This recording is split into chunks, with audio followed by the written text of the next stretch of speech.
For our cast and steel senior design project, our team was tasked with casting a historically accurate horseman's battle axe. The prompt came from the Cast and Steel website.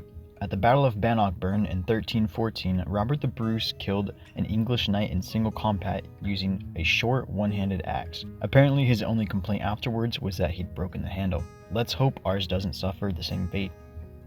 Beyond making an awesome battle axe, we wanted to work some historical meaning into the design. Bruce was of both Norman and Gaelic descent, and through his Gaelic heritage, there's a connection to Celtic culture. We ended up choosing the Daranat, a Celtic symbol representing the root system of an oak tree and the idea of deep inner strength. We thought it was a pretty good fit for a battle axe. We used 5160 spring steel, a tough, high-carbon alloy that's historically appropriate for an edged weapon.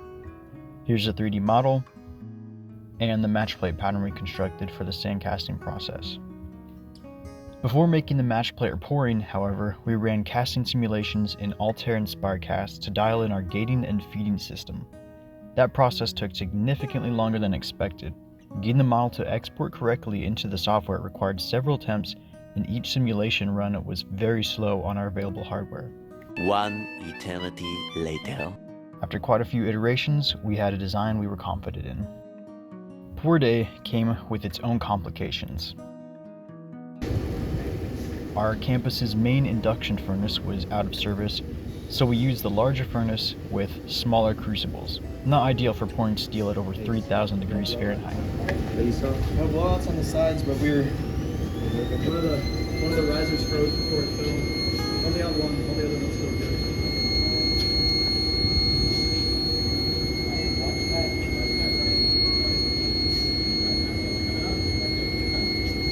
Hey, if we keep picking out, are we gonna have enough to do on both?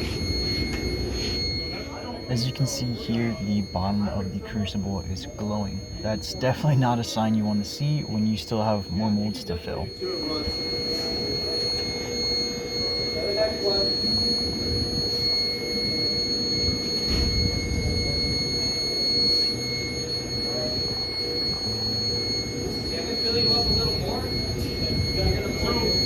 Keep in mind their molds are smaller, so they don't take as much metal. Right.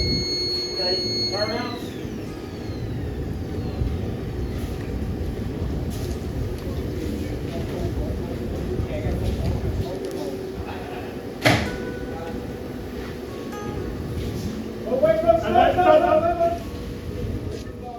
After the first pour, the bottom of the crucible gave way.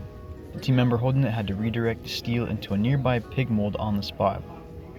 If you watch the footage, you can see his gloves start to smoke. He was hovering over adjacent pig molds that were still extremely hot. He caught it, moved his hand, and flicked the glove off. No injuries.